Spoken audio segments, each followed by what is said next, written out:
సమయం లేదు కాబట్టి త్వరగానే పాటలు ముగించబడి రండి. కొద్ది బాక్స్ ముందు పెట్టు. రండి, దేవుని వాక్యముల నుండి ఒక మాట జ్ఞాపకం చేసుకుంటూ వద్దాం. గత కొన్ని వారాల నుండి కొన్ని బలహీనతను బట్టి కొంత అనారోగ్యం నుండి సంఘమునకు దూరం ఉండవలసి వచ్చింది. అయితే ప్రభువైన యేసుక్రీస్తు ప్రభువారి యొక్క కృపను బట్టి తానిచ్చిన వాగ్దానం ఇర్మియా గ్రంథం 29:11 వ్యక్తిగతమైన వాగ్దానం నాకు ఇస్తూ వచ్చాడు. ఏమనంటే రాబో దినముల్లో జరిగే వాటిని అన్నిటినీ మొదటే భవిష్యత్తు బలహీనతలో ప్రభు ఎరిగిన వాడై తన కృపలో తాను మాట్లాడుతున్న మాట ఏంటంటే ఇర్మియా గ్రంథం 29:11 నేను మిమ్మల్ని గురించిన ఉద్దేశించిన సంగతులు నేను ఎరుగుదును, అవి నిరీక్షణ కలుగుటకే కానీ హానికరమైనవి కావు. ఇంకా దేవుడు ఎంత గొప్పవాడంటే ఎన్నో బలహీనతలు వాగ్దానం ఇచ్చి నెరవేరుస్తాడన్నది రుజువుపరిచాడు నా జీవితంలో. మొదటే అంటే చాలామంది జీవితాలు 6 నెలల ముందులన్నా 6 నెలల తర్వాత వాగ్దానం నెరవేర్చబడిద్దని. బలహీనతలు వచ్చినప్పుడు నేను ప్రభువుని అడిగా, ఏంటి ప్రభు ఈ బలహీనతలు? ఎంతో కష్టపడుతున్నాం, సేవ చేస్తున్నాం కదా, ఎందుకు వస్తున్నాయి అంటే ఒక వాగ్దానం మాట్లాడావు. నేను మొదటే నీకు వాగ్దానం ఇచ్చే కదా. నిజంగా హానికరమని ఎన్నో వచ్చిన ప్రమాదానికి అంటే బలహీనతలు, టెన్షన్స్, నాకు ఈ మాట చాలా ఆదరణ అనిపించింది. హానికరమైనవి వస్తే కానీ అని చెప్పి నిజంగా దేవుడు ఎంత గొప్పవాడో చూడండి. అయితే సరే, దీని గురించి మనం చూస్తానికి సమయం లేదు కాబట్టి ఎందుకు ధ్యానిస్తున్నాం, ఈ మాట ఎందుకు చదివించామంటే ప్రతి మనిషిలో దేవుడిచ్చిన వాగ్దానం ఖచ్చితంగా నెరవేర్చబడింది. అది ముందైనా, అది వెనకైనా, సంవత్సరం ఆరంభమైనా, ముగింపోయినా, జీవితం ఎప్పుడైనా ప్రభు ఇచ్చిన వాగ్దానము కంపల్సరీ నెరవేర్చబడింది. అందుకే చదివించింది.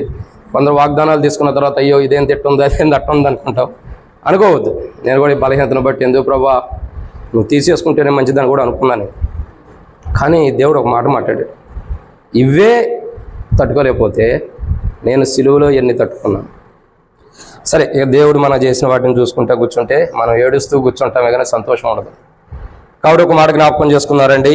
ప్రకటన గ్రంథం సహజంగా మనం ధ్యానించేటటువంటి వర్తమానాల్లో 7వ సంఘము. ఈ సంఘాన్ని ఆరంభించిన కాడి నుంచి శత్రుగార్యాలు ఎక్కువ. అనారోగ్యంతో కానీ బలహీనత కానీ ఏదైనప్పుడు కూడా శత్రువు కంటే బలవంతుడి దేవుడు. ఖచ్చితంగా ఇవి కంప్లీట్ చేసేద్దాం త్వరగానే. రండి, ప్రకటన గ్రంథం 1వ అధ్యాయం 10-11 వచనాలు. ప్రకటన గ్రంథము 1వ అధ్యాయము 10-11 వచనాలు. ప్రభు దినమందు ఆత్మావశునై ఉండగా బోరధ్వని వంటి గొప్ప స్వరము నీవు చూచుచున్నది పుస్తకంలో రాసి ఎఫెసు, స్మరణ, పెర్గమ, థుయతైర, సార్దిస్, ఫిలదెల్ఫియా, లవోదికయను 7 సంఘములకు పంపమని చెప్పుట నా వెనక వింటిని. కాబట్టి ఇక్కడ దేవుని వాక్యాన్ని చూసినట్లయితే ఒక మాట ఉంది.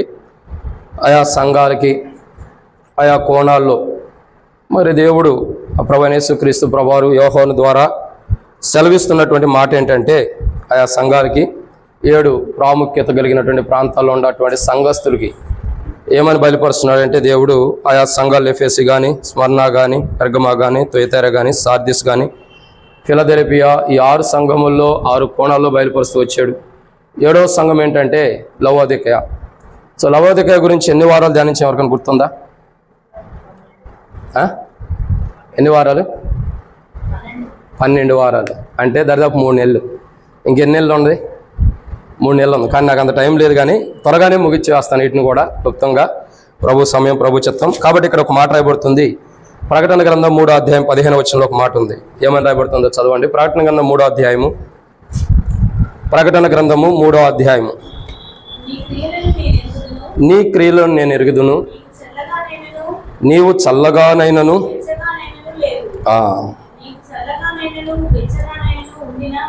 చాలా. కాబట్టి ఇక్కడ రాయబడిన ఒక మాట ఏంటంటే నీ క్రియలను నేను ఎరుగుదును, నువ్వు చల్లగానైనను వెచ్చగానైనను లేవు. ఓ రకంగా ఒక ప్రశ్న ఏంటంటే చల్లదనం మంచిదా, నష్టానికి తెచ్చేదా? చెప్పాలి మీరు. చల్లదనం అనేది నువ్వు చల్లగానైనా వెచ్చగానైనా లేవని ప్రభు అంటున్నాడు. చల్లదనం అనేది మనకి మేలుకరమైందా, కీడుకరమైందా? అప్పుడు మర్చిపోయారంటే 4 రోజులు లేకపోయేసరికి చెప్పాలి. చల్లదనం అనేది మేలుక, కీడుక? కీడుకే. సరే, టేబుల్ వర్తమానంలో చూద్దాం, అది మేలుక, కీడుక. కాబట్టి ఇక్కడ చూసినటువంటి ఒక అంశం ఏంటంటే చల్లగా. కొందరు బైబిల్లో కొందరు మనుషులు ఎలా ఉండారంటే చల్లని జీవితంలో ఉంటూ వచ్చారు. చల్లని జీవితం అంటే రెండు కోణాలు విభజించవచ్చు, కానీ దీంట్లో మనం చూసే విషయం ఏంటంటే చల్లని జీవితాలు. ఈ చల్లని జీవితాల్లో ఉండేవారు వారు ఏ స్థితిలో ఉండారు, ఎటువంటి చల్లని జీవితాల్లో ఉండాలంటే బైబిల్లో కొన్ని విషయాలు ఉన్నాయి. ఆ చల్లని జీవితాలు కలిగినటువంటి వారి దగ్గరికి ప్రభు వచ్చి ఆ చల్లనటువంటి జీవితంలో ఉన్న వారి జీవితాలు మార్చిన అనుభవాన్ని బైబిల్లో కొన్ని ఉన్నాయి. వాటిని మనం ధ్యానించే మునుపు ప్రభు నడిపింపు కొరకై చిన్న ప్రార్థన. మమ్మల్ని మిక్కిలికి ఎక్కువగా ప్రేమించిన ప్రియా పరలోకపు తండ్రి, పరిశుద్ధుడు అయిన దేవా, మీకు స్తోత్రాలు. మీరు ఇచ్చిన కృపకై మీకు వందనాలు తండ్రి. ఈ సమయంలో వాక్యం ధ్యానించబోతున్న సహాయం చేయండి. నిలబడేవాడిని నేనైనా నిలబెట్టేది మీరు, మాట్లాడేవాడిని నేనైనా మాట్లాడించేది మీరు, నాలో ఆత్మనప్పటికీ ఆత్మని అభిషేకించేది మీరు. ప్రజలు మీ వారు వాక్యం మీద నేనైతే నిష్ప్రయోజకమైన వాడిని, ఇక్కడ కూర్చున్న వారి కంటే నేను గొప్పవాడిని కాను ప్రభా, బలహీనుడిని, అయోగ్యమైన వాడిని, నిష్ప్రయోజకమైన దాసుని నేను ఒప్పుకుంటున్నా దేవా. నిలబడేవాడిని నేను నిలబెట్టేది మీరు, మాట్లాడేవాడిని నేను మాట్లాడించేది మీరు, నాలో ఆత్మనప్పటికీ ఆత్మను అభిషేకించేది మీరు. ప్రజలు మీ వారు వాక్యం మీద నేనైతే నిష్ప్రయోజకమైన వాడిని, దాసుడు యజమానుల వైపు చూస్తున్నట్లు, దాసుడు యజమానుల వైపు చూస్తున్నట్లు మాకు మీ వైపు వీక్షిస్తానుగా మీరే సహాయం గురించి మహిమ పొందమని, నాతో మాతో మీరు మాట్లాడమని, వర్తమాన ధర శత్రు సిగ్గు నీకు మహిమ తెచ్చుకోమని, దైవంలో ఉన్న బలహీనతను బట్టి శత్రు కార్యం చేయకుండా కాపాడమని ప్రభువైన యేసుక్రీస్తు నామం పేరటి శ్వాసంతో ప్రార్థిస్తున్నాం తండ్రి. కాబట్టి దేవుని యొక్క వాక్యాన్ని చూసినట్లయితే ఒక మాట రాయబడుతూ వచ్చింది. ఏమని ఉన్నది అని అంటే,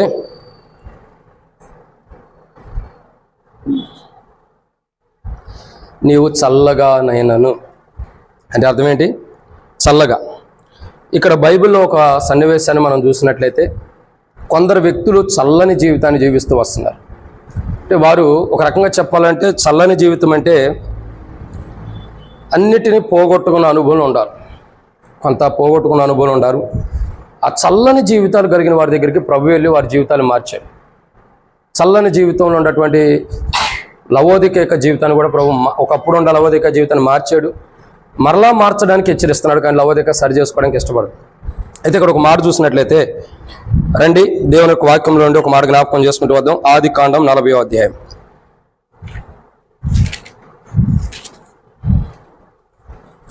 ఆదికాండము 40వ అధ్యాయం 14వ వచనం. కాబట్టి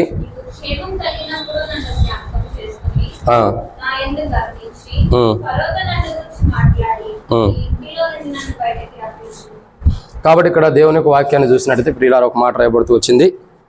ఏంటి మాట అంటే, ఒక మాట ఏమనుందంటే, కాబట్టి నీకు క్షేమం కలిగినప్పుడు నన్ను జ్ఞాపకం చేసుకుని.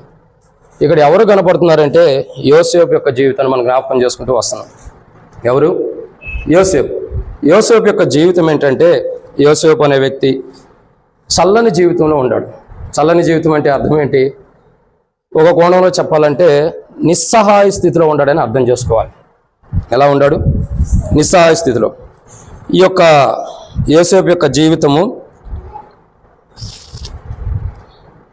నిస్సహాయ స్థితిలో ఉంది. అంటే యోసేపు చెరలో ఉంటూ వచ్చాడు. ఎక్కడ ఉంటున్నాడు యోసేపు? చెరలో ఉన్నాడు. చెరలో ఉన్నటువంటి యోసేపుని దేవుడు జ్ఞాపకం చేసుకున్నాడు. యోసేపు యొక్క చరిత్ర మనం చూడగా అతడు చెరలో ఎందుకున్నాడు? కొన్ని బలహీనతలు కాదు కానీ చేయరాని తప్పు నుండి, ఏ తప్పు చేయకోకుండా ఆ బలహీనతల నుండి చెరలోకి వెళ్ళిన అనుభవం ఉంది. అయితే యోసేపు చెరలో ఉన్నప్పుడు ఎలా ఉన్నాడంటే నిస్సహాయ స్థితిలో ఉన్నాడు. ఎలా ఉన్నాడు? నిస్సహాయ స్థితిలో అంటే చల్లని స్థితిలో ఉన్నాడు. ఇక ఆధారం లేదు, అండ లేదు, ఎవరూ కూడా ఆదరించేటటువంటి పరిస్థితులు లేరు. అటువంటి స్థితిలో యోసేపు ఉంటూ వచ్చాడు.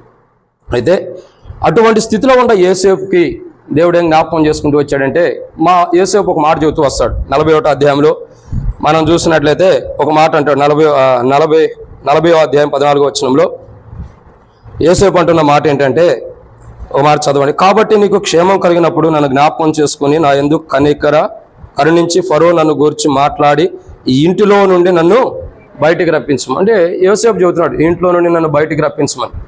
యోసేపు ఏమంటున్నాడంటే చల్లని స్థితిలో ఉన్నాడు. అంటే అర్థం ఏంటంటే ఒక కోణంలో చూసినట్లయితే ఎవరో కూడా సహాయం చేయలేని స్థితిలో, ఒక రకంగా చెప్పాలంటే బలహీనతను బట్టి, లేదంటే అనేక కోణాలను బట్టి యోసేపు చెరలో ఉంటూ వచ్చాడు. చెరలో ఉన్న యోసేపు ఏ స్థితిలో ఉంటాడంటే చల్లని స్థితిలో ఉన్నాడు. చల్లని స్థితిలో ఉన్న యోసేపు ఒక మాట అంటాడు. ఏమంటాడంటే, నీకు కలభావం కలుగుతుంది, ఆ కలభావం ఏంటో నేను చెప్తున్నాను, దర్శనమును. దాని గురించి చెప్పిన తర్వాత మీరు ఒకరు బయటికి వెళ్ళిన తర్వాత ఫరోకు నా గురించి చెప్పి నేను తప్పు చేయలేదని చెప్పి నన్ను ఇక్కడి నుంచి బయటికి విడుదల చేయని చెప్పి మరి యోసేపు అడుగుతూ వస్తున్నాడు. ఆ సమయంలో ఏదైతే పానదాయకుడు ఉన్నాడో ఆ వ్యక్తి మర్చిపోతాడు. ఏం చేస్తున్నాడు? ఆ వ్యక్తి మర్చిపోతున్నాడు. మర్చిపోయినప్పుడు అంటే కరుణ చూపించవలసిన వ్యక్తే కరుణ చూపించడానికి మర్చిపోయాడు. అర్థమైందండి? కరుణ చూపించవలసిన వ్యక్తి ఏమయ్యాడు? కరుణ చూపించుకోవడం మర్చిపోయాడు. నిజంగా చూడండి, పానదాయకుడు వచ్చాడు, బయటకు విడుదల చేయబడ్డాడు, వెళ్ళాడు, భక్షగారుడు చనిపోబడుతూ వచ్చాడు, పానదాయకుడు బతుకున్నాడు, రాజు దగ్గరికి వెళ్ళాడు, కానీ మర్చిపోయాడు. అన్నీ కూడా మర్చిపోలేదా? మర్చిపోయాడు. మర్చిపోయిన స్థితిలో ఉన్నప్పుడు యోసేపు ఏమన్నాడు? నువ్వు బయటికి వెళ్ళిన తర్వాత నన్ను ఒకసారి నన్ను గురించి ఫరోకు చెప్పమన్నాడు. కానీ ఇక్కడ యోసేపు గురించి చెప్పే స్థితి పానదాయకుడికి లేదు. లేనప్పుడు యోసేపు ఎలా ఉన్నాడంటే చల్లని స్థితిలో ఉన్నాడు. ఏంటి, అయ్యో నేను ఇతను మేలు చేసే కదా, ఇతనికి నేను ఏ హాని చేయలేదు కదా, అతను జరిగిన సిచ్యువేషన్ బట్టి అతను తెలియపరిచే కదా, మరి అతను బయటికి వెళ్ళిన తర్వాత నన్ను ఎందుకు జ్ఞాపకం చేసుకోలేదని బహుశా యోసేపు చల్లని స్థితిలో ఉన్నాడు. కానీ చల్లని స్థితిలో ఉన్న యోసేపుకి అంటే మనుషులు కనికరించకపోయినా, మనుషులు కనికరం పొందినప్పుడు యోసేపు చల్లని స్థితిలో ఉన్నాడు. ఆ చల్లని స్థితిలో ఉన్న యోసేపుకి ఇంకొక రీతిలో కనికరం అన్నది కనపరచబడుతూ వచ్చింది. ఏ రీతిలో? రండి, ఆదికాండము 41వ అధ్యాయం. ఆదికాండం 41వ అధ్యాయము 9వ వచనం. అప్పుడు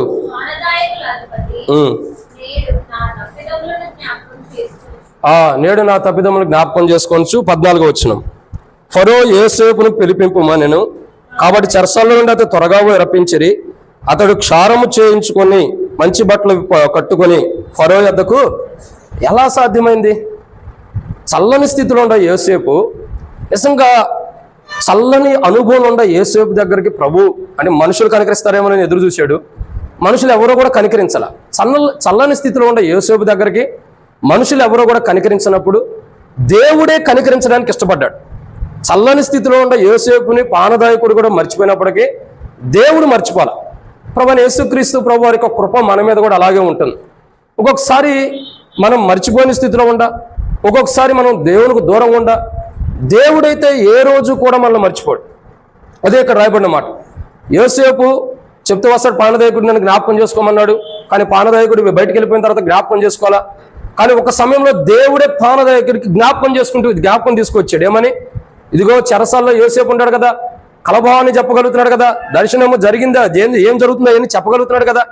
దాని గురించి ఒక వివరణ యోసేపు దగ్గర ఉంది. చూడండి, మనుషుడు కనికరించవలసిన వాడు మర్చిపోయినప్పుడు కనికరించకపోయినప్పటికీ దేవుడు యోసేపు ఉన్న స్థితిని మనుషులు కనికరించకపోయినా దేవుడు చూసి చల్లని స్థితిలో ఉన్న యోసేపును దేవుడు కనికరించి అద్భుతమైన రీతిలో గొప్ప కార్యం చేస్తూ వచ్చాడు యోసేపు పట్ల. ఇప్పుడు ఏమై ఉన్నాడు? ఒకప్పుడు చెరసాల్లో ఉన్న యోసేపు ఇప్పుడు ఎక్కడ ఉన్నాడు? 41వ అధ్యాయంలో మనం 14వ వచనం చదివితే ఫరో ఎదుటి తీసుకురాబడి మంచి వస్త్రములు ధరించుకున్నవాడు ఉంటాడు. ఒకప్పుడు మన స్థితి కూడా ఇంతే. ఒకప్పుడు ఎలాంటి స్థితిలో ఉన్న మనల్ని దేవుడు జ్ఞాపకం చేసుకుని బయటకు తీసుకొచ్చి తన వస్త్రాల్ని మనకు ధరింపజేసిన వాడుకుంటాడు. రక్షణ వస్త్రాలు, నీతి వస్త్రములు, ఇంకా క్రియల వస్త్రములు అనేకమని మనకు ధరింపజేసి మనల్ని తన బిడ్డగా తన స్వకీయ సాంపాద్యముగా ప్రభు వాళ్ళని సిద్ధపరచినందుకు ప్రభువుని ఆరాధన చేద్దాం. ఇది మొదటి మాట. ఎందుకంటే టైం లేదు. యాక్చువల్లీ 9 o'clock అనుకున్నాం, ఆరంభించడం లేట్ అయింది కాబట్టి ఎగ్జాక్ట్గా అనుకున్నందుకు వరకు 12కి ముగించడం ప్రయత్నం చేద్దాం త్వరగా. ఇది మొదటి మాట. ఏమని? యోసేపు మనుషులు కనికరిస్తాడేమో నేను ఎదురు చూశాడు. చల్లని స్థితిలో ఉన్న యోసేపుని దేవుడు జ్ఞాపకం చేసుకుని కనికరించి తన స్థితిగతిని పూర్తిగా మార్చేసి తనకి రక్షణ సంతోష వస్త్రము ధరింపజేస్తూ వచ్చాడు. ఇది మొదటి మాట. ఇక రెండో విషయాన్ని చూద్దారండి. నిర్గమాకాండం 1వ అధ్యాయం. నిర్గమాకాండము 1వ అధ్యాయము 14వ వచనం.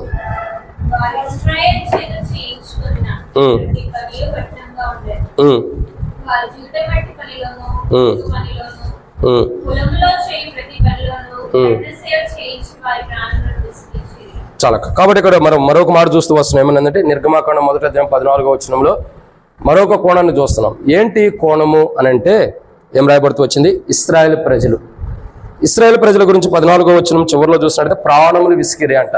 అంటే వాళ్ళు ఎలా అంటూ ఉండారు? వాళ్ళు కూడా చల్లని స్థితిలో ఉండాలి. ఎలాంటి స్థితిలో ఉన్నారంటే చల్లని స్థితిలో ఉండాలి. ఇశ్రాయేలు ప్రజల యొక్క జీవిత చరిత్ర మనం జాగ్రత్తగా అర్థం చేసుకున్నట్లయితే వాళ్ళు ప్రాణం విసిగిపోయారంటే అర్థం ఏంటి? చల్లని స్థితిలో ఉండాలని అర్థం. ఇశ్రాయేలు ప్రజలు విసిగిపోయిన స్థితిలో అంటే చల్లని స్థితిలో ఉన్నప్పుడు ఇశ్రాయేలు ప్రజల యొక్క జీవిత చరిత్రను ప్రభు జ్ఞాపకం చేసుకున్నాడు. వారు పెట్టిన మొరను దేవుడు విని ఇశ్రాయేలు ప్రజలకు ఏం చేస్తూ వచ్చాడంటే నిర్గమాకాండం 13వ అధ్యాయం మనం చూస్తే ఒక మాట రాయబడుతూ వచ్చింది. నిర్గమాకాండము 13వ అధ్యాయం 17వ వచనం. మరియు ఫరో ప్రజలను పోనీయగా దేవుడి ప్రజలు యుద్ధం చూసినప్పుడు వారు పశ్చాత్తాపడి ఐగుప్తు తిరుగుదురేమో అనుకొని, చాలా ఏమని రాయబడుతూ వచ్చింది అక్కడ మనకు కావాల్సిన మొదటిలో, మరియు ఫరో ప్రజలు పోనీయగా. చూడండి, చల్లని స్థితిలో ఉన్న ఇశ్రాయేలు ప్రజల దగ్గరికి దేవుడు మోషేని పంపించాడు. మోషేని పంపించడం ద్వారా ఏం జరుగుతూ వచ్చింది? చల్లని స్థితిలో ఉన్న ఇశ్రాయేలు ప్రజలు చల్లని స్థితిలో విసిగిపోయారంటే అర్థం ఏంటి? చల్లని స్థితిలో ఉండారని అర్థం, ఇక అన్నింటిని కోల్పోయిన స్థితిలో ఉండారని అర్థం.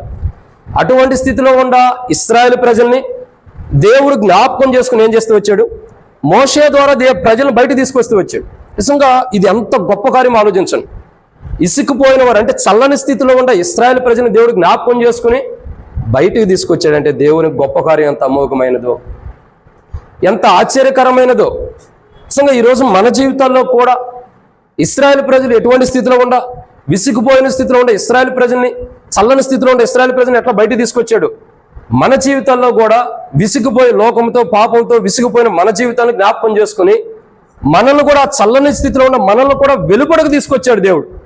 నిజంగా ఫరో పోనీయగా ఒకప్పుడు పోనిచ్చాడా? లేదు. ఏం చేస్తూ వచ్చాడు? కఠినమైన విధానంలో వాళ్ళని శిక్షిస్తూ వచ్చాడు. కఠినమైన విధానంలో పని చేపిస్తూ వచ్చాడు. శిక్షించడం అంటే పని చేపించడు. ఆ కోణం ఒక కోణం చెప్తున్నాం, ఆ కోణం ధ్యానిస్తూ వస్తున్నాం.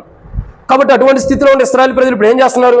ఫరో పోనీయగా ఒకప్పుడు పోనినటువంటి ఫరోనే ఇప్పుడు పోయేటట్టు చేస్తున్నాడు. అంటే అర్థం ఏంటి? అది దేవుని యొక్క కృప, అది దేవుని యొక్క కార్యము. చల్లని స్థితిలో ఉన్నటువంటి ఇశ్రాయేలు ప్రజల దగ్గరికి దేవుడు విసిగిపోయి చల్లని స్థితిలో ఉండే ఇశ్రాయేలు ప్రజల దగ్గరికి దేవుడు మోషేని పంపించి చల్లని స్థితిలో ఉండే ఇశ్రాయేలు ప్రజలను వెలుపడికి తీసుకొచ్చాడు దేవుడు. ఫరోనే, ఏ ఫరో అయితే ఇశ్రాయేలు ప్రజలు కఠినంగా శిక్షించాడు, అదే ఫరో మరలా ఇశ్రాయేలు ప్రజలను పోనిచ్చేటట్టు దేవుడు చేస్తూ వచ్చాడు. ఒక రకంగా చెప్పాలంటే ఫరో అంటే మారుతున్నప్పుడు కూడా అధికారం అలాగే ఉండేది. నిజంగా ఎంత గొప్ప కార్యం చూడండి. దీనిని బట్టి మనం ప్రభువుని ఆరాధించాలి. ఇది రెండో మాట ఏంటి? ఇశ్రాయేలు ప్రజలు విసిగిపోయిన స్థితిలో, చల్లని స్థితిలో ఉండారు. వారిని దేవుడు జ్ఞాపకం చేసుకుని ఫరోనే, ఎవరైతే బంధించారో ఆ ఫరోనే వెళ్ళిపోండి అనే స్థితిలో దేవుడు తీసుకొచ్చాడు. చల్లని స్థితిలోనూ ఉండ ఇశ్రాయేలు ప్రజలు, విసిగిపోయిన ఇశ్రాయేలు ప్రజల్ని దేవుడు జ్ఞాపకం చేసుకుని బయట తీసుకొచ్చాడు. ఇది రెండో మాట. మూడో విషయాన్ని చూద్దానండి. మొదటి రాజుల గ్రంథం 19వ అధ్యాయం. మొదటి రాజుల గ్రంథము 19వ అధ్యాయము. మొదటి రాజుల గ్రంథం 19వ అధ్యాయం 4వ వచనం. తాను ఒక దిన ప్రయాణం అరణ్యంలోనికి పోయి ఒక బదిలీ వృక్షము కింద కూర్చుండి, మరణాపేక్ష గలవాడే యెహోవా, నా పితరుల కంటే నేను ఎక్కువ వాడిని కాను. ఇక్కడ ఎవరు చూస్తున్నామంటే ఎవరి వ్యక్తి? ఎవరు? ఏలియాని చూస్తున్నాం. ఏలియా యొక్క స్థితిగతులు చూడగా చల్లని స్థితిలో ఉన్నాడు. ఎలా ఉన్నాడు ఏలియా? చల్లని స్థితిలో ఉంటున్నాడు. ఈ చల్లని స్థితిలో ఉన్న ఏలియాకి ఏం జరుగుతుంది? చల్లని స్థితిలో ఉండే ఏలియాకి ఏం జరుగుతుందంటే దేవుని యొక్క ఉద్దేశాలు తన పట్ల రావడం ద్వారా దేవుని యొక్క కృపను పొందుకుంటున్నాడు. చల్లని స్థితిలో ఎవరు ఉంటారంటే ఏలియా. ఎందుకు? ఒక భయంతోనో, ఇంకా చెప్పాలంటే ఒక రకంగా చెప్పాలంటే చల్లని స్థితిలో ఉన్న వ్యక్తి ఎలా ఉండాలంటే భయంతో ఉన్నాడు. మొదటి వ్యక్తి ఏమో బంధించబడ్డాడు, రెండో వ్యక్తులేమో విసిగిపోయారు, మూడో వ్యక్తి చూడంగానే భయంలో ఉన్నాడు. అంటే చల్లని స్థితిలో ఉన్నవారికి ఏముంటుందంటే భయం ఎక్కువ ఉండేది. ఈ భయములో అంటే మనుషుని బట్టి కానీ లోకాన్ని బట్టి కానీ భయపడే వాళ్ళు ఉంటారు. కాబట్టి ఈ చల్లని స్థితిలో ఉన్నటువంటి ఏలియా దగ్గరికి ప్రభు యొక్క వాక్కు, ప్రభు యొక్క విధానం రాబడుతూ వచ్చింది. చల్లని స్థితిలో ఉన్న ఏలియా ఇప్పుడు ఏం చేయబడుతూ వస్తున్నాడు? బదిలీ వృక్షము కింద ఉన్నటువంటి ఏలియాతో ప్రభుతో మాట్లాడి తనకు ఆహారం ఇచ్చి మరలా తను బలపరిచి ముందులకు నడిపిస్తున్నాడు. అంటే తనలో ఉన్న భయాన్ని తీసివేస్తుంది. ఈరోజు మనం అర్థం చేసుకోవాల్సిన అంశం ఏంటంటే మనము కూడా ఏలియాలాగా భయముతోనూ బెదురుతోనూ ఉన్నప్పుడు మన బెదురును, మన భయమును అడవి జంతువులకు ప్రభు అనుమతించి మనలో ఉన్న భయాన్ని, బెదురుని ప్రభు తీసివేసి మనకేం చేస్తున్నాడు? మనం చేరాల్సిన గమ్యానికి ప్రభు చేరుస్తున్నాడు. మనం చేరాల్సిన గమ్యానికి ప్రభు చేరుస్తున్నాడు. నిజంగా ఇది ఎంత ధన్యకరమైన విధానము. చల్లని స్థితిలో ప్రాణమే విసిగిపోయి ఇంకెందుకు అనుకుంటున్న స్థితిలో ఉన్నటువంటి ఏలియా దగ్గరికి దేవుని కృపొచ్చి ఏలియాని బలపరిచి ఇంకొద్దు నా ప్రాణము తీసేసుకొని ప్రాణ భయంతో ఏలియాకి ప్రాణ భయాన్ని తీసేసి ధైర్యాన్ని ఇచ్చి ఇంకా అనేక దినములు నడిపించినదిగా ఉంటూ వస్తుంది. ఎందుకంటే చల్లని స్థితిలో ఉన్న ఏలియా ప్రాణ భయంతో ఉన్నప్పుడు దేవుడు తనను మాట్లాడి తనను బలపరిచి తిరిగి తనకేం చేస్తూ వచ్చాడు? పునరుద్ధాన శక్తినిచ్చి నడిపిస్తూ వచ్చాడు. ఒకనొక సమయంలో మనం కూడా ఏలియాలాగే మనం కూడా బలహీనతలో, భయాల్లో, నిస్సహాయ స్థితిలో ఉన్నప్పుడు దేవుడు మనల్ని కూడా జ్ఞాపకం చేసుకుని మనల్ని కూడా ఇట్టి రీతిలో ఆ భయము బెదురు నుండి విడిపించి, మన భయము బెదురు అడవి జంతువులకు ఇచ్చి మనల్ని సంతోషమైన విధానంలో ఇక్కడ నడిపించి దేవుని ఆరాధించబెట్టుగా ప్రభు సిద్ధపరిచినందుకు ప్రభుని ఆరాధన చేద్దాం.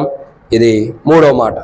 ఇక 4వ విషయాన్ని చూద్దారండి. అంటే చల్లని స్థితిలో ఉన్న ఏలియాకి ప్రభు ఏం చేశాడు? చల్లని స్థితిలో ఉన్న తనలో భయం ఉంది, ఆ భయాన్ని తొలగించి ధైర్యాన్ని నింపి తను మరలా ఎక్కడ గమ్యాచారాలు అక్కడ నడిపిస్తూ వచ్చాడు. మన జీవితాల్లో కూడా మనలో ఉన్న భయాన్ని తీసేసి మనకు ధైర్యాన్ని ఇచ్చి మనం ఎక్కడికి వెళ్ళాలో అక్కడికి నడిపించినటువంటి ప్రభుని, చల్లని స్థితిలో ఉన్న మన జీవితాల్లో భయం ఉంది కాబట్టి భయాన్ని తీసివేసి మనం నడిపించే ప్రభుని ఆరాధన చేద్దాం.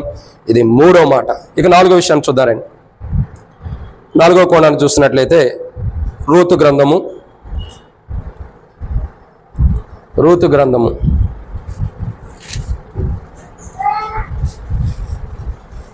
న్యాయాధిపతుల తర్వాత ఉంటుంది రూతు గ్రంథం. రూతు గ్రంథము 1వ అధ్యాయం 6వ వచనం. అక్కడ 4వ వ్యక్తి చూస్తున్నాము. రూతు గ్రంథం 1వ అధ్యాయం 4వ వచనం.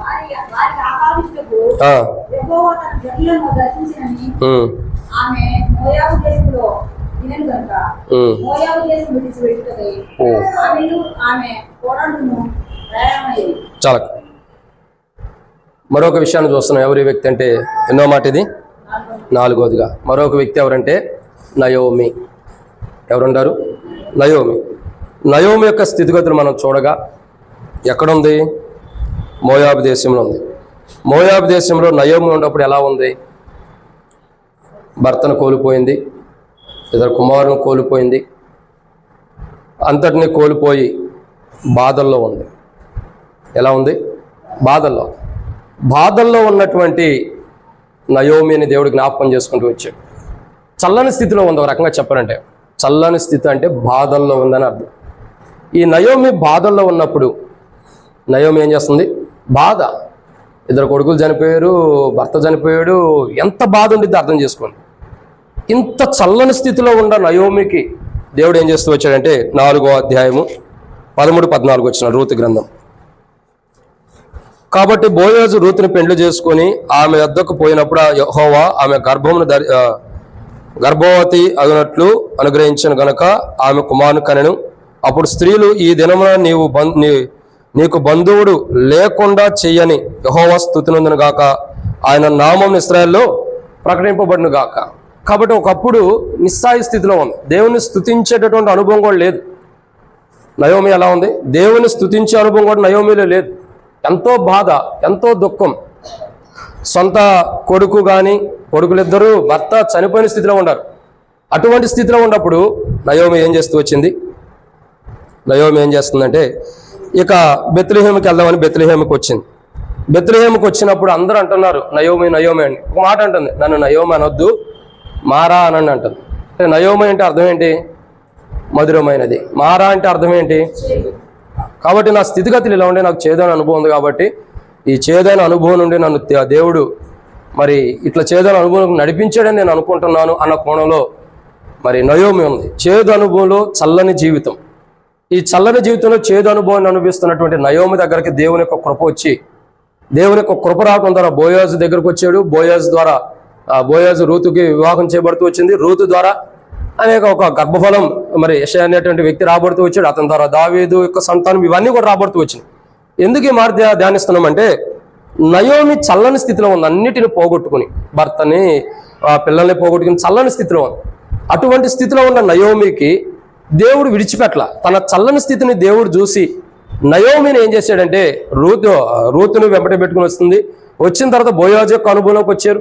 అక్కడ బోయాజు ద్వారా అసలు బంధువులే లేరు అనుకునే స్థితిలో ఉన్న నయోమికి బంధువుని ఏర్పాటు చేశాడు. అందుకే అంటాడు కదా, బంధువే లేక ఉన్నానని నువ్వు అనుకోవసరలా, ఇప్పుడు నీకు బంధువులు ఉన్నారు.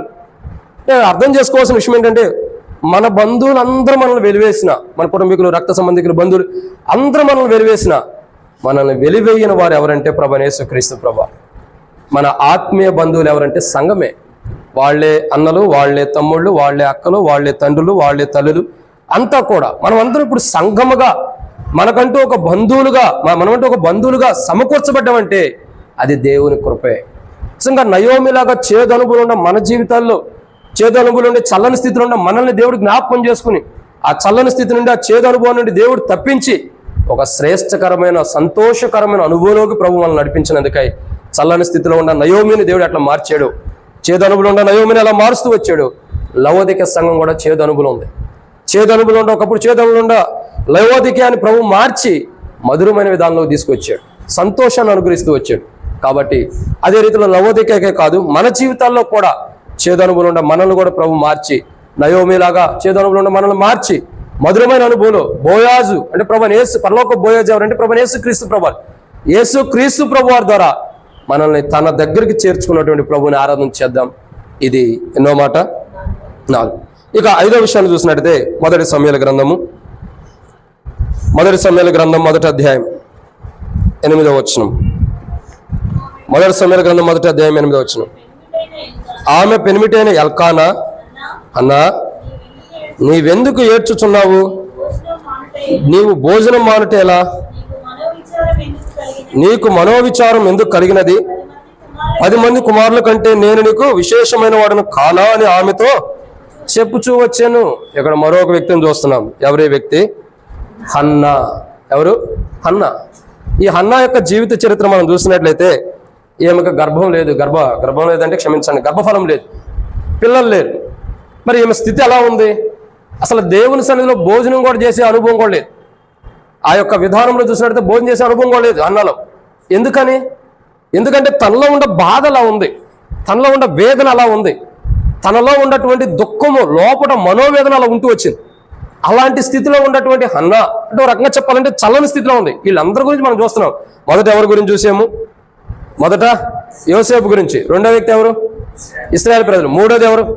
రెండోది ఇశ్రాయేలు ప్రజలు. మూడోది ఏలియా. నాలుగోది నయోమి. 5వది హన్నా జీవితాన్ని చూస్తున్నాం. వీళ్ళందరి స్థితిగతులు మీరు జాగ్రత్తగా అర్థం చేసుకుంటే చల్లని స్థితిలోనే ఉండారు. వీళ్ళంతా ఎలా ఉండారు?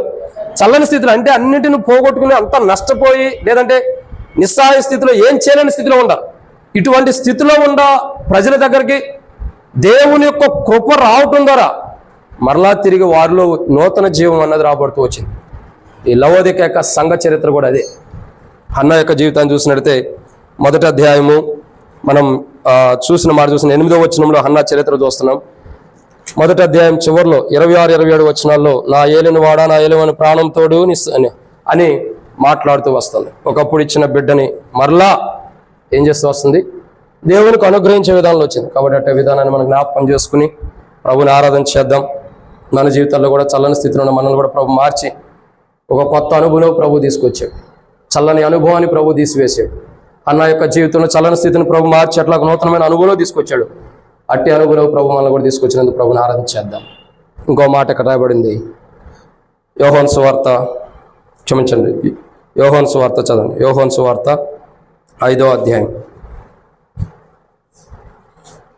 5-7 వచనాలు.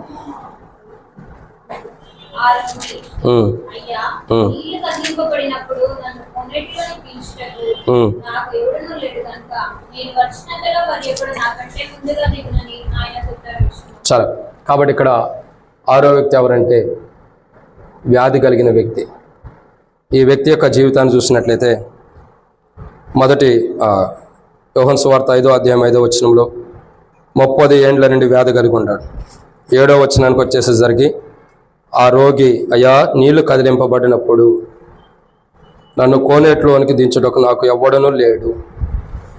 ఇక్కడ అర్థం చేసుకోవాల్సిన విషయం ఏంటంటే ఎవరైనా ఉన్నా మేలే కానీ ఎవరు లేడు కనుక నేను వచ్చినంతలో మరి ఒకటి నాకంటే ముందుగా దిగున నా ఇందుకు ఉత్తరం ఇచ్చాను. అంటే నేను ఉండాను కానీ నాకంటే ముందుగా ఇంకోటి వెళ్తున్నాడు, కానీ నాకు స్వస్థత లేదు. కాబట్టి వ్యాధితో ఎన్ని సంవత్సరాల నుంచి చల్లని స్థితిలో ఉన్నాడు? 30 సంవత్సరం నుంచి. 38 సంవత్సరముల నుండి వ్యాధితో ఉన్నాడు. 38 సంవత్సరాల నుంచి వ్యాధితో ఉన్న తనని దేవుడు జ్ఞాపకం చేసుకున్నాడు. తను చల్లని స్థితి అంటే ఇంకేం చేయలేని స్థితి.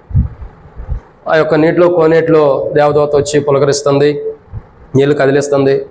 దూకుదాం అనుకునే టయానికి ఎవరో వచ్చి దూకేస్తున్నారు. ఒక వ్యక్తి దూకాలనుకున్నప్పుడు మరొకరు వచ్చి దూకుతుంటే ఎట్లా అనిపించింది? ఉన్నవాడికి బాధ అనిపించింది, దుఃఖం అనిపించింది. చాలా బాధ దుఃఖం ఉంటుంది. అయ్యో నేను దూకితే నేను స్వస్థత వచ్చేవాను కదా, ఈయన దూకుదాం అనుకుని నెట్టుకుంటే వెళ్ళే లోపల ఇంకోటి వచ్చి దూకేస్తున్నాడు. ఇక్కడ అర్థం చేసుకోవాల్సిన ఒక అంశం ఏంటంటే అతని జీవితం కూడా చల్లని స్థితిలో ఉంది. అంతే నా జీవితం ఈ చెట్టు కిందే, ఇక్కడే ఈ కోనేట్లోనే నేను చనిపోతానేమో అనుకుంటూ వచ్చాడు. కానీ అటువంటి స్థితిలో ఉన్నటువంటి వ్యాధి కలిగిన వ్యక్తి దగ్గరికి ప్రభు వచ్చాడు. చల్లని స్థితిలో ఉన్న తన జీవితాన్ని పూర్తిగా మార్చేశాడు. ఏం చేస్తూ వచ్చాడు? పూర్తిగా మార్చేశాడు. 38 సంవత్సరాల నుంచి బలహీనతతో బాధపడుతున్న అతని దగ్గరికి ప్రభు వచ్చి, కుమారుడా నీ పాపాలు క్షమించబడి విశ్వాసం కలవడమే వెళ్ళు, లేదా నీ పాపాలు క్షమించబడుతున్న పరిగెత్తి, నీ పరిగెత్తుకమనగానే ఎమ్మట దిగ్గులు లేచి వాడు వెళ్ళిపోతున్న అనుభవాలు ఉన్నాయి. ఒకసారి అర్థం చేసుకోండి, 38 సంవత్సరాల్లో ఒకే పరుపు మీద ఉంటాడా? ఒకే పరుపు మీద ఉండొచ్చు, ఒకే చోట ఉండొచ్చు, ఏం చేయని స్థితిలో, బహుశా అక్కడే బాత్రూమ్ కూర్చోవచ్చు, అక్కడే టాయిలెట్ పోసుకోవచ్చు, అక్కడే తింటూ ఉండొచ్చు, అంతే కదా. మరి అతను అటువంటి స్థితిలో ఉన్నాడు. అటువంటి స్థితిలో అంటే ఇంకేం చేస్తాడు చెప్పండి? కదలలేడు, మెదలలేడు. అటువంటి స్థితిలో ఉన్నప్పుడు ప్రభు జ్ఞాపకం చేసుకున్నాడు. 38 సంవత్సరాల నుంచి ఉన్నవాడిని ప్రభు వచ్చి ఏ నీళ్ళలోనూ దిగవసరం లేదు, నువ్వు లేచి నీ పరిపెత్తుకుని పొమ్మన్నాడు. అంతే. ఆయన నోటి వాక్కులో స్వస్థత ఉంది. ఎమ్మటే స్వస్థతను పొందాడు. తిరిగి లేచి ఏం చేస్తూ వచ్చాడు?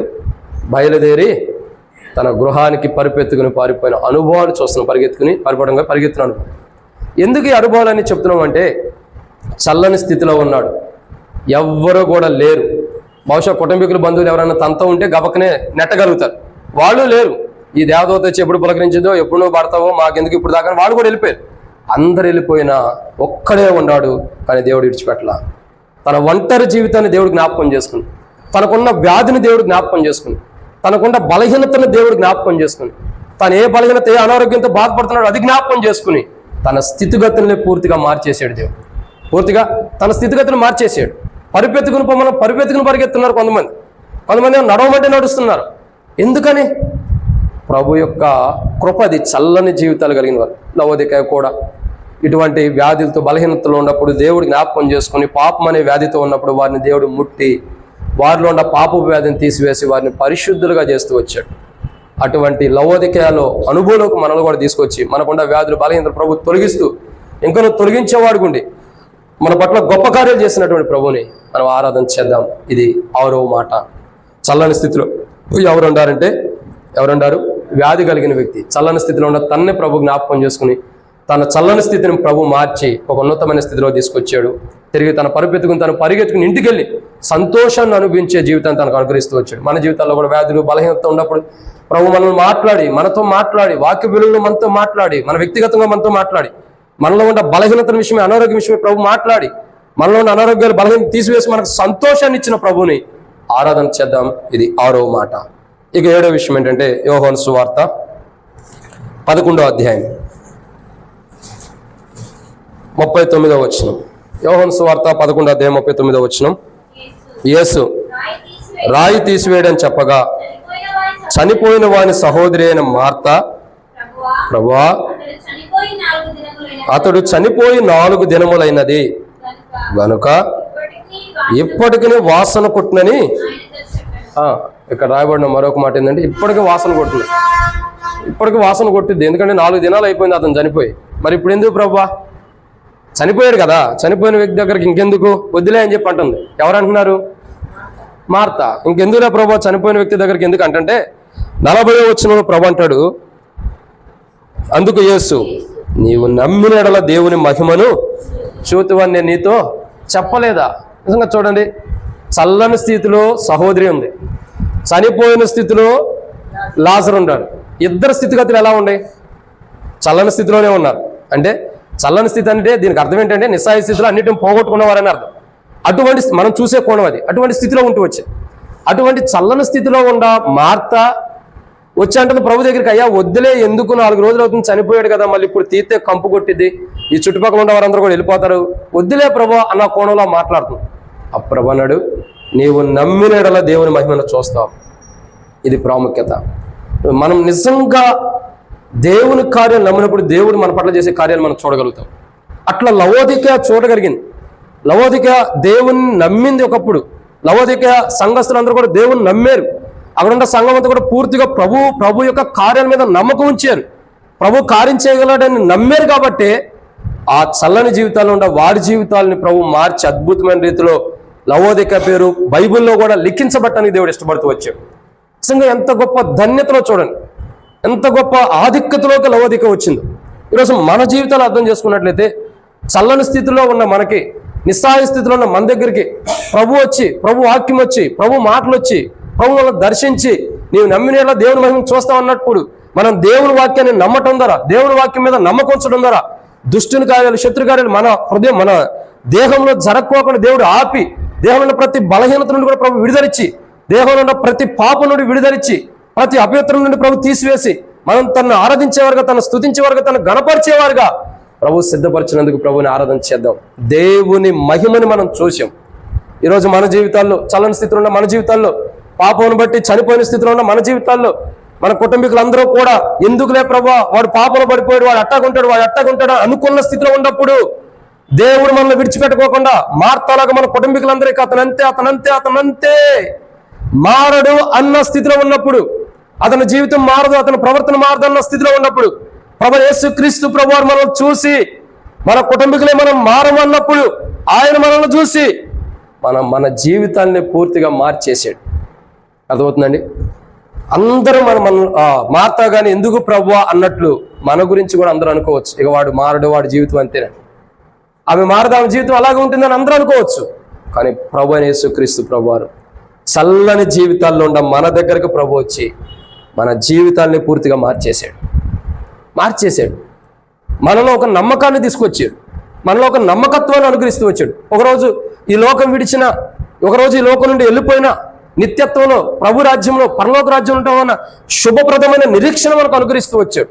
ఎందరికో లేని ధన్యత, ఎందరికో లేని ఆధిక్యత, ఈ శుభప్రదమైన నిరీక్షణ అనేకుడికి లేదు, కానీ మనకు అనుగ్రహిస్తూ వచ్చాడు. ఎందును బట్టి చల్లని స్థితిలో ఉన్న మనల్ని దేవుడు జ్ఞాపకం చేసుకుని, పాపముల చేత చనిపోయి పాతి పెట్టబడిన అనుభవంలో ఉండ మనల్ని ప్రభు జ్ఞాపకం చేసుకుని లాజర్ని ఎలా బయట తీసుకొచ్చాడు, అలా మనల్ని కూడా ప్రభు బయట తీసుకొచ్చి చల్లని జీవితాల్లో ఉండే మన జీవితాలు, చల్లని స్థితిలో ఉన్న మన జీవితాలు ప్రభు మార్చి లాజర్ని ఎలా బయట తీసుకొచ్చాడు, అలా మనల్ని కూడా బయట తీసుకొచ్చి ప్రభుని ఆరాధించేబడిగా ప్రభు సిద్ధపరిచినందుకు ప్రభుని ఆరాధన చేద్దాం. ఇది 7వ మాట. ఇప్పుడు 7 విషయాలు చెప్పండి. మొదటి విషయం, చల్లని స్థితిలో ఎవరున్నారు? యోసేపు. చల్లని స్థితిలో ఉండే యోసేపు మనుషులు కనికరిస్తారేమని ఎదురు చూశాడు, కానీ దేవుడే కనికరించాడు. రెండవదిగా ఇశ్రాయేలు ప్రజలు విసిగిపోయారు చల్లని స్థితిలో ఉండి, కానీ దేవుడు కనికరించి ఫరోనే వెళ్ళమనేటట్టు దేవుడు చేసి బయట తీసుకొచ్చాడు. ఇక 3వ వ్యక్తి ఏలియా. ప్రాణం విసిగిపోయింది, చల్లని స్థితిలో ఉన్నాడు, బద్రీ వృక్షం కింద కూర్చున్నాడు, చల్లని స్థితిలో ఉన్నాడు. అటువంటి ఏలియా దగ్గరికి దేవుని కృప, దేవుని వాక్కు వచ్చి, దేవుని దూతను పంపించి ఏం చేయబడుతూ వచ్చింది? తనలో ఉన్న భయాన్ని తీసివేసి తన గమ్య ఏడచారాలు అక్కడ చేర్పిస్తూ వచ్చింది. ఇక 5వ విషయం, 4వది నయోమి యొక్క స్థితిగతులు చూసినట్లయితే ఎలా ఉంది? సమస్తాన్ని కోల్పోయి చేదు అనుభవం ఉంది, కానీ ఇప్పుడు నయోమి మధురమైన అనుభవంలోకి వచ్చేసింది. మరలా పోగొట్టుకున్నదంతా తిరిగి దావీదు సమస్యను సమకూర్చుకున్నట్లు పోగొట్టుకున్నదంతా కూడా నయోమి తిరిగి సంపాదించుకుంది. తనకు బంధువే లేరు అనుకున్న నయోమికి బంధువు ఉన్నాడు. ఆ బంధువే ప్రభు యేసుక్రీస్తు ప్రభువారు. యెషై తర్వాత దావీదు తర్వాత బోయాజు తర్వాత యెషై తర్వాత దావీదు తర్వాత ప్రభు యేసుక్రీస్తు ప్రభువారు. ఎంత బంధువుడు ఏర్పడ్డాడు చూడండి. అసలు బంధువుడే లేడు అనుకున్నటువంటి నయోమికి పరలోకపు దేవుడే బంధువు అయ్యాడంటే అంత గొప్ప ధన్యత. నిజంగా మనకు కూడా బంధువులందరూ లేనప్పుడు ఆ పరలోకపు దేవుడే మనకు బంధువుడిగా ఉండి, స్నేహితుడిగా ఉండి, మనకు ఆపదలో ఉన్నప్పుడు ఆదుకునే ఆపద్ బంధువుడిగా ఉన్నందుకు ఆయన్ని ఆరాధన చేయాలి. ఇది 4వ మాట. ఇక 5వ విషయం, రూతు. అన్నానా? క్షమించను, హన్నా. 5వదిగా హన్నా యొక్క జీవితం. హన్నా ఎలా ఉంది? గర్భఫలం లేక, భోజనం చేయక, బాధల్లో దుఃఖంలో ఉంది, బాధపడుతూ వస్తుంది, ఏడుస్తుంది. భర్త అంటున్నాడు, నీకు ఎంతోమంది పిల్లలు ఉండవు కంటే నేను శ్రేష్టకరమైన వాడిని కాదా? లేదు నాకు పిల్లలు కావాల్సిందే. చల్లని స్థితిలో దుఃఖంతో, ఏడుతో దేవుని మందిరంలో భోజనం కూడా చేయకుండా వెళ్ళిపోయిన అనుభవాలు ఉన్నాయి నాకు తెలిసి. అటువంటి స్థితిలో ఉన్న హన్నా దగ్గరికి దేవుడు మాట్లాడుతూ వచ్చాడు, ప్రార్థన చేసింది. దేవుని వాక్కు ప్రకటించబడినప్పుడు తన గర్భవతి అయింది. ఏ చల్లని స్థితిలో ఉండి దేవుడికి మొరపెట్టుకుందో ఆ చల్లని స్థితి దేవుడు తీసేసి తనకు ఒక మంచి కుమారునిచ్చి ప్రవక్తని ఈ లోకానికి, ఈ యొక్క ప్రజలకి, ఇశ్రాయేలు ప్రజలు అందరూ కూడా ఒక ప్రవక్తను కనపరుచుకుంటూ వచ్చింది. నిజంగా చల్లని స్థితిలో తనకి ఎట్లా మార్చాడు చూడండి. ఇక 6వ వ్యక్తి, వ్యాధి కలిగిన వ్యక్తి. 38 సంవత్సరాల నుంచి ఆడే ఉంటాడు, కదిలే స్థితి లేదు. బాత్రూమ్ ఆడే, మంచినీళ్ళు ఆడే, తింటం ఆడే, వాష్రూమ్స్ ఆడే, అన్నీ అదే. ఆ పరుపు కూడా పాతగిలిపోయి ఉండొచ్చు, ఆ దినాల్లో పరుపులు కూడా కొత్తవి లేవేమో, అయ్యే ఉండొచ్చు. ఏమైంది మరి? అటువంటి స్థితిలో ఉంటే తన దగ్గరికి ప్రభు వచ్చి తన స్థితిగతిని మార్చేసి, తన పూర్వస్థితిని తీసేసి, తనకంటూ ఒక కొత్త జీవితాన్ని ఇచ్చి, నీ పరిపెత్తుకుని పరిగెత్తి వెళ్ళిపోయి ఇక్కడ నుండి పరిగెట్టుకుంటూ వెళ్తున్నాడు. చల్లని స్థితిలో ఇక అందరూ దూకేస్తున్నప్పుడు తను అనుకున్నాడు, ఇక లేదు నా జీవితం ఇంతేనేమో, ఈ కోనేట్లో నేను దిగలేనేమో, ఇక నేను నా కుటుంబీకులతో కలిసి ఉండలేనేమో, నా బంధువులతో కలిసి ఉండలేనేమో, నా స్నేహితులు నా కుటుంబీకులతో సంబంధం లేదేమో అనుకున్న స్థితిలో ఉన్న వ్యక్తి దగ్గరికి ప్రభు వచ్చి తన జీవితాన్ని పూర్తిగా మార్చేసి పోని కుటుంబం దగ్గరికి పంపించేశాడు. ఎంత గొప్ప అద్భుతం! చల్లని జీవితంలో ఉన్న తన జీవితాన్ని ప్రభు మార్చి గొప్పగా తన కుటుంబం దగ్గర చేర్చాడు. ఇది 5వ మాట. 6వ వ్యక్తి, క్షమించండి, 7వది మార్త యొక్క స్థితిగతులు చూడగా, మార్త ఎలా ఉందంటే తమ్ముని సహోదరుని బట్టి ఎందుకులే ప్రభు అంటుంది, చల్లని స్థితిలో ఉంది, కంపు కొడతాడు అనుకుంటుంది. ఇదంతా చల్లని స్థితే. ఈ చల్లని స్థితిలో ఉన్న మార్తని ప్రభు జ్ఞాపకం చేసుకున్నాడు. నీవు నమ్మినట్లా దేవుని మహిమను చూస్తావు. నమ్మిందో లేదన్నది అక్కడ బైబిల్ రాయబడింది. తన స్థితిగతిని చూసి, లేదా అక్కడ ఉన్నవారి స్థితిగతులను బట్టి కానీ, దేవుని కృపను బట్టి కానీ లాజరు బయటకు వస్తూ వచ్చాడు. దేవుని కృపను బట్టి ఏమైంది? చల్లని స్థితిలో మార్తా ఉంది, లాజరు ఉన్నారు. ఇద్దరికి, ఆమెకి ఈమె జీవితానికి, ఆమెకు వెలుగు, ఆమెలో గొప్ప కార్యం ఇతన్ని బయట తీసుకొచ్చాడు. చల్లని స్థితిలో ఉన్న వీరిని బయట తీసుకొచ్చి వారిలో జీవాన్ని ఇచ్చాడు ప్రభు. చనిపోయాడు అనుకున్నటువంటి లాజర్లో జీవాన్ని ఇచ్చాడు. మనం కూడా చల్లని స్థితిలో ఉండి చనిపోయిన స్థితిలో ఉన్నప్పుడు ఆ చనిపోయిన స్థితిని ప్రభు యేసుక్రీస్తు ప్రభు తన శిలువలో కార్చిన రక్తము ద్వారా, ఆ యొక్క బాధల వేదం ద్వారా, కలువరి యొక్క రక్త ప్రోక్షణ ద్వారా, ఆ రక్తం ద్వారా మన ప్రతి పాపాన్ని కడిగి, ఆ రక్తం ద్వారా మనలో ఉన్న ప్రతి బలహీనతను తీసివేసి, ఆ రక్తం ద్వారా మనలో ఉన్న ప్రతి వ్యాధిని, ప్రతి బాధని, ప్రతి దుఃఖాన్ని తీసివేసి, మనలో ఉన్న మనోవేదన తీసివేసి, మనల్ని పరిశుద్ధులుగా పవిత్రులుగా చేసి మనలో జీవాన్ని నింపినందుకు ప్రభుని ఆరాధన చేద్దాం. ప్రభా, నిజమే నాలో ఈ బలహీనత ఉంది, నాలో ఈ అనారోగ్యం ఉంది, కానీ నువ్వు వాటిని తీసివేసి నాలో జీవాన్ని ఉంచు. పాపం చేత చనిపోయిన స్థితిలో ఉన్న నేను, చచ్చిన స్థితిలో ఉన్న నన్ను నువ్వు జ్ఞాపకం చేసుకుని నాలో జీవాన్ని ఇచ్చావు ప్రభా. ఈరోజు నేను బ్రతికున్నానంటే, ఈరోజు నేను ఆత్మానుసారం కూడా సజీవుడిగా ఉన్నానంటే, ఈరోజు నేను బ్రతికి నీ సన్నిధిలోకి వచ్చానంటే, ఈరోజు నేను సజీవుడిగా నీ సన్నిధిలో నిన్ను ఆరాధించడానికి వచ్చానంటే, ఇది నా గొప్పతనం కాదు, నా ధాన్యత కాదు, ఇది నీ కృపే. ఇది నీ కృపే. చల్లని స్థితిలో ఉన్న నన్ను నువ్వు చూసి, ఈ వారమంతట్లో గత దినాల్లో కూడా నా చల్లని స్థితిని నువ్వు చూసి తిరిగి నన్ను మరలా నిలవబెట్టినందుకు, నిన్ను ఆరాధించి నిన్ను స్తుతించేపెట్టుగా నన్ను సమకూర్చినందుకు నీకు కృతజ్ఞులను ప్రభు అని ప్రభుని ఆరాధన చేద్దాం. నిజంగా చనిపోయిన స్థితిలో ఉన్న వారికి జీవాన్ని ఇవ్వటం ఎంత గొప్ప కార్యం. పాపం చేత చనిపోయిన స్థితిలో ఉన్న ఎఫెసీయులకు రాసిన పత్రికలు రాయబడినట్లు పాపం చేత చనిపోయిన స్థితిలో ఉన్నాం. లాజరు వలె చనిపోయి కంపు కొడుతున్న స్థితిలో ప్రభు చూశాడు. లాజరు లాగా కంపు కొడుతున్న మన జీవితాల్ని, లేదంటే మార్తా చెప్పినట్లు కంపు కొడుతున్న మన జీవితాల్ని ప్రభు చూసి మనలో ఉన్న దుర్వాసన అంతటిని తీసివేసి మనల్ని పరిశుద్ధపరిచి ప్రభుని ఆరాధించేవారుగా, ప్రభుని స్తుతించేవారుగా, ప్రభుని మహింపరిచేవారుగా, ప్రభుని గణపరిచేవారుగా ప్రభు మనం సిద్ధపరిచినందుకే ప్రభుని ఆరాధన చేద్దాం. ఒక యోగ్యమైన రీతిలో, ఘనమైన రీతిలో, మంచి విధాల్లో ప్రభుని ఆరాధించి ప్రభుని మహింపరిచే కోణంలో మనం వచ్చినట్లు ఈ 7 అంతల అనుభవం కలిగిన వారు, చల్లని జీవితాలు కలిగినటువంటి యోసేపు కానీ, తర్వాత ఇశ్రాయేలు ప్రజలు కానీ, తర్వాత ఏలియా కానీ, నయోమి కానీ, హన్నా కానీ, వ్యాధి కలిగిన వ్యక్తి కానీ, ఇంకా మార్తా కానీ, లాజరు కానీ, ఇటువంటి 7 అంతల అనుభవం కలిగిన స్థితిలో ఉన్నటువంటి ప్రజలు, వారి జీవితాలు, వారి చల్లని స్థితిని దేవుడు ఎలా మార్చి వారిలో రూపాంతరం తీసుకొచ్చి కొత్త జీవితాన్ని ఇచ్చాడు. లవోదిక చరిత్ర కూడా అంతే. ఇటువంటి స్థితిలో ఉన్న లవోదికాన్ని కూడా ప్రభు మార్చి, 7 అంతల అనుభవం ఉన్న లవోదికాన్ని మార్చి ఒక కొత్త అనుభవం తీసుకొచ్చాడు. మనం కూడా 7 అంతల అనుభవం ఉన్న మన జీవితాలు కూడా ప్రభు మార్చి కొత్త అనుభవం తీసుకొచ్చినందుకు ప్రభుని ఆరాధన చేద్దాం. ఒక యోగ్యమైన రీతిలో మనం ఆరాధన చేయనట్లు ప్రభు మనకు సహాయం చేయను గాక. వాక్య వెలుగులో మనం ప్రభుని ఆరాధన చేసి ప్రభు మరి లవోదిక జీవితాన్ని 7 అంతల అనుభవం కలిగి లవోదికాన్ని ఎలా మార్చాడు, మన జీవితాలు కూడా మార్చినందుకై, లవోదిక అనుభవం ప్రభు తీసుకొచ్చినందుకై ప్రభుని స్తుతించి, ప్రభుని గణపరిచి, ప్రభుని ఆరాధించే వారు ఉన్నట్లు ప్రభు మనకి సహాయం చేయను గాక. ఆమేన్. నిలబడి, సమయం లేదు కాబట్టి బైబిల్ పల్లా పాడుకుందాం. గ్రంథ వాగ్దానములన్నీ నావి. సమయం లేదు, నిలబడి బైబిల్ పల్లా పాడదాం. ఆరంభించడం లేట్ అయింది కాబట్టి త్వరగా ముగించారు.